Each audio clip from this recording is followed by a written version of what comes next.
Hello and welcome to episode 224 of the Heart of Markness Led Zeppelin podcast. Hola, I'm Mark. How do you do? Tonight, today, this morning, this afternoon, this evening, we have June 23rd, 1980, Bremen, West Germany, I imagine at the time.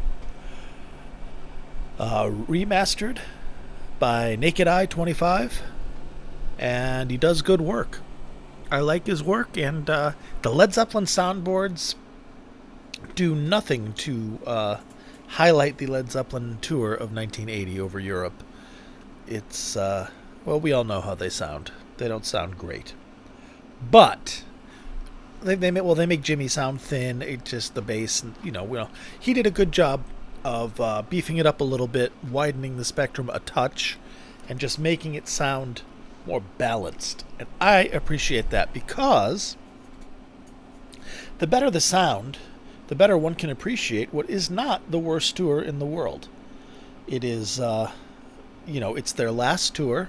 They're definitely having problems, but there's gold and then there are hills here now and again. And we found it throughout the years together, you and I, haven't we? And this is just another one of those. I haven't done this show before, I don't think. And it popped up and I said, yes, I will do that. Next week I will endeavor to find a nice early Zepp 71, 70, 69 kind of show. Get some fire and passion and scary, good Zeppelin, hungry young Zeppelin back in the fore. But for now, we've got to do this 1980. This is their last tour. As I've said, this was the prep for two things. The North American tour, which was going to take place in the autumn of 1980, and testing the waters for Robert Plant, who is back on tour for the first time after the tragic loss of his son Carrick, who he lost not at the end, but after the July 24th, 1977 tour. That was their last show in the U.S. They traveled to New Orleans, where he received the word that his son was sick, and then shortly thereafter that his son had passed. Terrible. The worst thing that can happen to any parent. I mean, just out of the blue. So, he took a hiatus from Zeppelin, understandably, and was coaxed back into the fold about a year later by John Bonham. And he came back, and for the first time, he held the cards for Zeppelin. Up until that point, it was, it's always been Jimmy's band, but now he came back and he had conditions, and he had a little perspective, and the rest of the band, other than Jonesy, was struggling with addiction, including Peter Grant, including Richard Cole, everybody on the road crew. It was the late 70s. Everybody was super fucked up. It was bad. We all know that. And then it got worse when poor Bonzo passed in September, scotching forever the U.S. tour in 1980, probably for the best, because that probably wouldn't have done their reputation many favors, because it probably would have been wildly inconsistent. However, that being said, let us jump in. There are good songs. Now, this is Zeppelin. One of the things Robert wanted to do was what they called cut the waffle, which means no more 30-minute songs. No more tortured, self-indulgent, extended solos. Especially, there's no need for a 30-minute song when the person soloing is not consistently up to snuff because they're battling their own demons. So that is neat in that there's not the indulgence that was prevalent on the 77 tour, and it wasn't just Zeppelin. Everybody got to that point. Once they peaked, once the 70s peaked and started the downhill slide from 76 onward, the well-established bands were experiencing burnout and substance abuse and, getting married, having families, turning 30 and suddenly having priorities different. And the ones from the 60s that made it through, by that time, had become, or were forced to become, businessmen, which means they had to start thinking about profit and loss.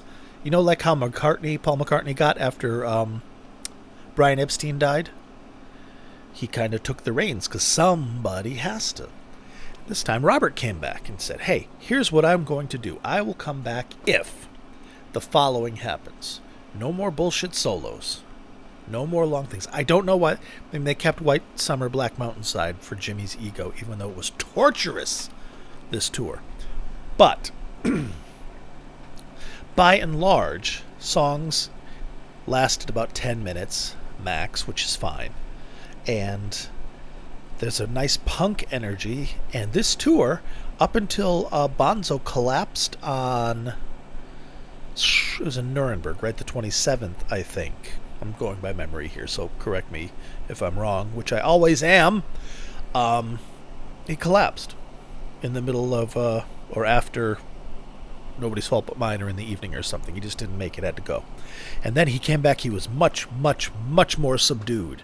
He was more like a regular drummer instead of the greatest drummer of all time. And this is before that happened. This is good old Zeppelin. I think it's their 5th night of the tour, and it started strong, and it's going all right. This show seems to have Robert a little bit out of sync. He seems a little grumpy, and you'll hear it.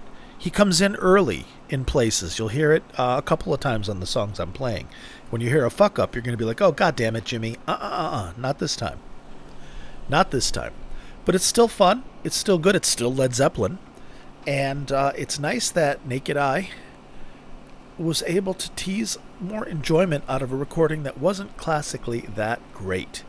The soundboards were stolen from Jimmy's house in the late 80s, I guess? Mid-80s? I don't know. They showed up in 1989 with the very first Led Zeppelin CD bootleg over Europe, which was the Zurich show that I bought and still have.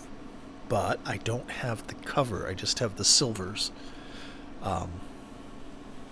which is a bummer because it's lots of money. Anywho, let's jump into it. History lesson over. So let's now go into the show itself. And I apologize, there's a lot of noise in this recording because I have the AC in the window because it's 94 degrees. So I apologize for the noise. When it's my fan, I've been turning it off while I've been talking. But with the AC, we're just going to have to live with it. I apologize. It will not affect the music, though, so let's jump into it. Here is a song that has been almost universally good on the 80 tour and powerful.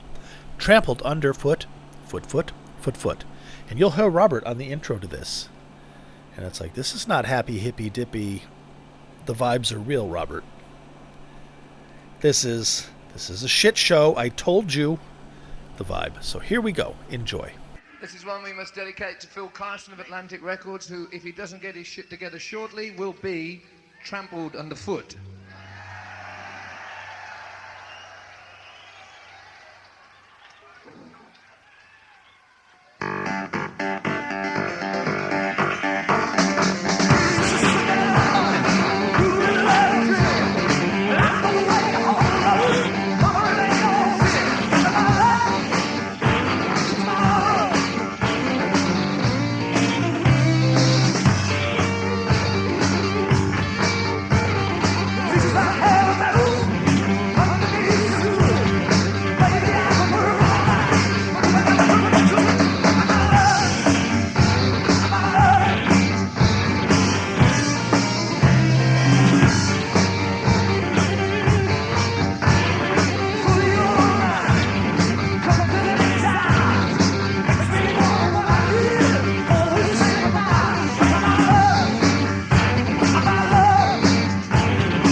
I should have mentioned that it fades out. I apologize. I was focused on trying to give the backstory to the tour and a little bit of context to people because I realize that not everybody who's listening right now is a hardcore Zeppelin fan. And I also realize that not everybody listening right now has heard this podcast before. So I was trying to provide a little context, but didn't say the big thing. I buried the lead by not saying, oh yeah, the song just fades out and doesn't finish because probably the cassette that was recording ran out of tape. It's about the right time for a 45-minute tape to end. Well, Trampled Underfoot is good. Trampled Underfoot is good in the 1980 tour. Jimmy played some cool shit in there, little fiddly-diddlies that I liked. And Robert seemed to be the one that was, if anywhere, off a touch. Although I'm not sure when they went into the first there was a fuck up and I didn't quite catch who that was. It's alright, adds to the charm, live music, live performance. Diddly diddly dee. Alright. Well, we do have another song for you, which is another one where Robert comes in a little early and they have to rearrange it on the fly and it gets a little weird, but it's all good. And it's another song that typically did alright on the 80 tour, Achilles Last Stand, which is a bitch to play guitar-wise, and yet Jimmy pretty much did an okay job, and sometimes a fantastic job. The Frankfurt, June 30th, a week from this concert here, has been lauded by some as the best Achilles Last Stand ever played live. I think Louis Ray said that in his tape book. All right, well, let us listen to Achilles Last Stand. Bum bum bum bum bum ba da da da da bum bum bum bum bum. Here we go.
That was really, really good. Um, One thing that these tapes really, really, a crime that these soundboard tapes from the 82 are really, really commit is they nerf Bonzo to the point where it sounds like he's just a kid hitting like a coffee can. I mean, he's John Bonham and he's playing great. This is where an audience tape would really, really come in handy. But there's not a shitload of excellent audience tapes for this tour. And then who's going to make a Matrix? Who's going to do that, you know? But by and large, very good. Jimmy's playing, Jimmy's phrasing. Some interesting stuff here. In my mind, for the longest time, I was just like, ew, 1980 tour. Jimmy sucked. Because I was that kind of fan. A giant pain in the ass with huge sweeping judgments. I'm glad I'm not like that now. And that's thanks to you a lot, people, because we're 350 episodes in somewhere. And remember, I have the bonus episodes and Patreon and stuff, but we're well over 300 episodes total on the SoundCloud page and on your if you scroll back, there's a shit ton of shows for you. And it forced me to listen and reevaluate, and I'm going to try to continue to do so, because what else should one do? I'm a Led Zeppelin fan, doing a Led Zeppelin podcast. I gotta give up these things. I mean, I still can't say I'm a huge fan of the firm, but I can acknowledge that they were a great band. You know, every single one of them is a superlative musician. It just didn't seem to have the right chemistry, in my opinion. Or maybe it did, and what they were going for isn't what I really wanted to hear. Which is also something else that I've come to realize. Because, you know, when I was a teenager in the 80s, Jesus, what I wanted from Jimmy Page was Led Zeppelin 2, Led Zeppelin 3, Led Zeppelin 4, and Houses and Physical Graffiti over and over again. Just as good.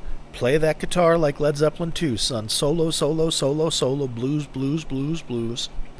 And they expanded and developed and evolved, and some of the stuff I was like, I don't like this. And of course, being a teenager and who knew everything, I was like, they suck. Not the case. Sometimes it's the recording that doesn't do them any favors. Sometimes it's them. But oftentimes it's this guy and what's going on between the two ears that are surrounded by the headphones. Anywho.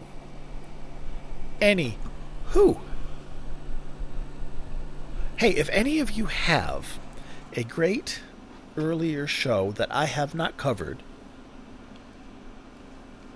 make a suggestion on what you want to hear.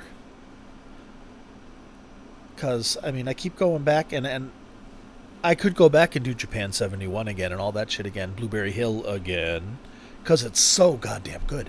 But I want to try stuff I haven't done, and if there's something that has decent quality, something that isn't going to piss off everybody else and go, oh, that sucks, I can't handle it, let me know. Mark@heartofmarkness.com, or tweet me at heartofmarkness, or if you're already joined the Facebook page, message me there. And if you haven't, you can join the Facebook page and message me there, or mark@heartofmarkness.com. Many ways to reach me if you have something you want to say. So, which kind of leads us into the spiel. You already know, because I just said I have a Twitter. I would love it if you followed me. I'll follow you back. Join the Facebook group. There's more than 200 folks there that are all really cool. And I am diligent at pruning out the people that are not Led Zeppelin fans, the people that are like, hey, doTERRA oils, hey, join this stupid thing, the spam and the bullshit and the scams. I hate that.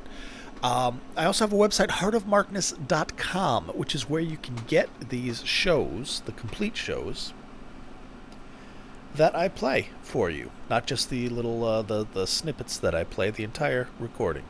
In fact, let me read you the set list, because I should not assume that everybody knows what I know. So, here we go. Train Kept A-Rollin', Nobody's Fault But Mine.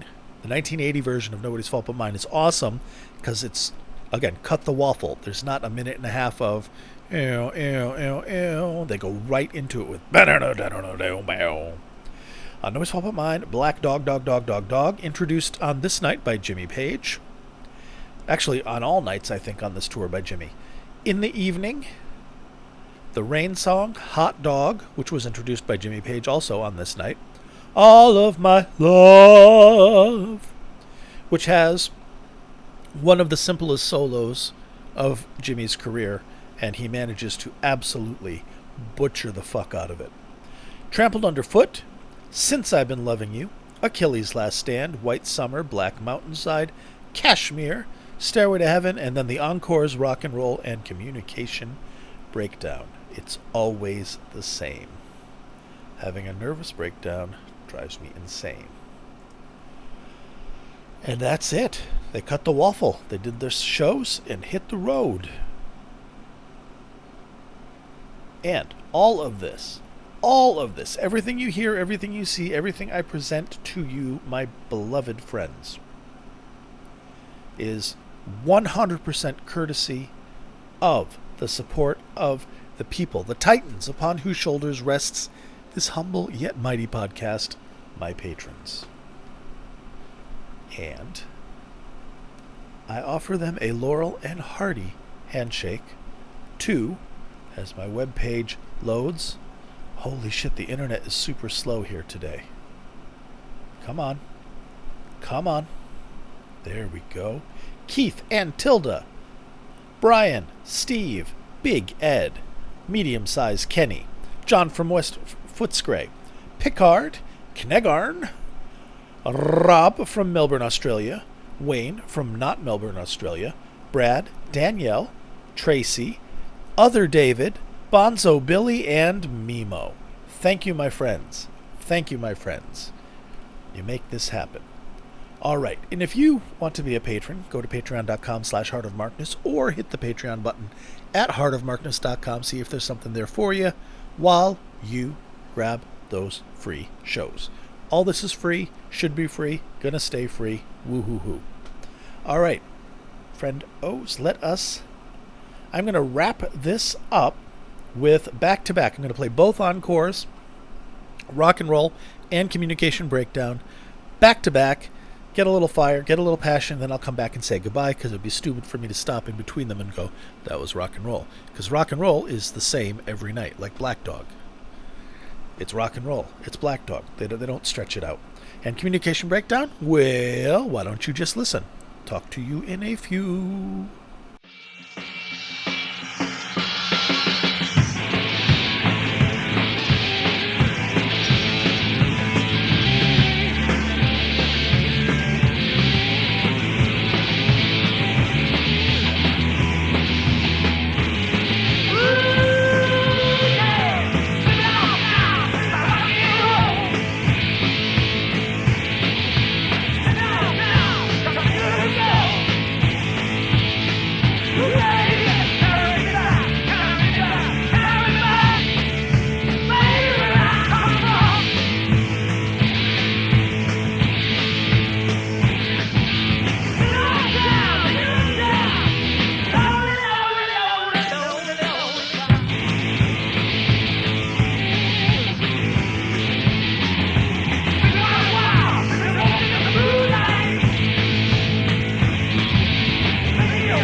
Thank you very much.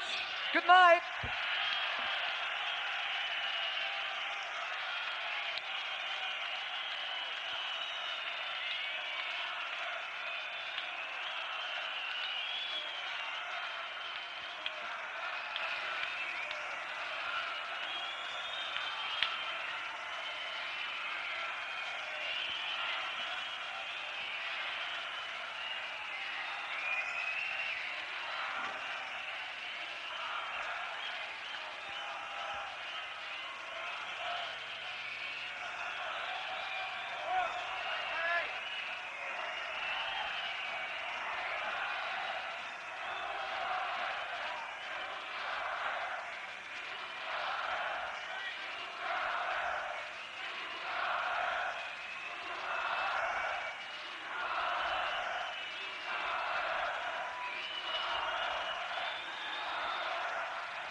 All right.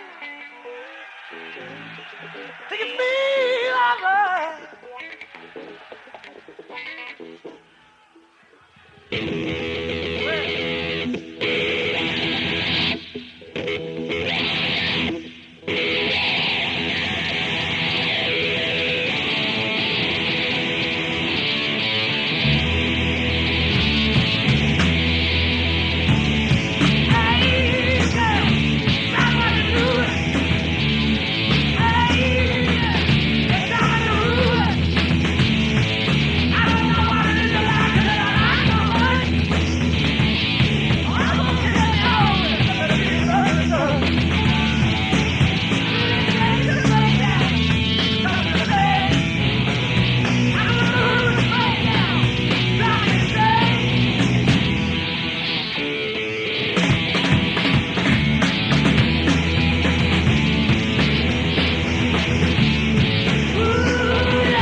Thank you. It's nice to be back.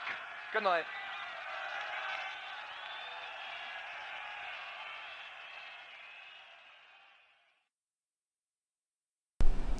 Nice. That's a little part that I hadn't heard before. Towards the end of Communication Breakdown. Very nice. See, Robert didn't seem happy. He didn't seem happy. It seems contractually obliged. Almost. I mean, everybody has an off night, but I think had Led Zeppelin continued, if Bonzo had not passed, I think Robert would have gone the Phil Collins route, especially since he was friends with Phil Collins, and done a solo career anyway, and Led Zeppelin would have probably petered out in the 80s. I don't know. It's weird. Who knows? That's not what happened in this timeline. So let's all live forever and be happy. All right, friendos. I am done with this week's. I have time this weekend. I actually may be on another podcast this weekend. So it hasn't been hashed out, so I won't say, but I said it last week. We'll see. Hope it works out. Looking forward to it. I'll probably do a classic rock episode too, and then I will get to July's Patreon episode. And if I don't do any of that, I'll still be here next Thursday with more Zeppelin. Let me know a really good 69, 70, 71, even 72 show. Not that 72 is bad. But I don't know, 71, 70, 69, they have their, I don't know. Let me know if there's something I haven't done or that there's a better version of or something and that you want to hear. Alrighty? Thank you for listening. Please be good to yourselves and each other. And I'll talk to you later. Bye-bye.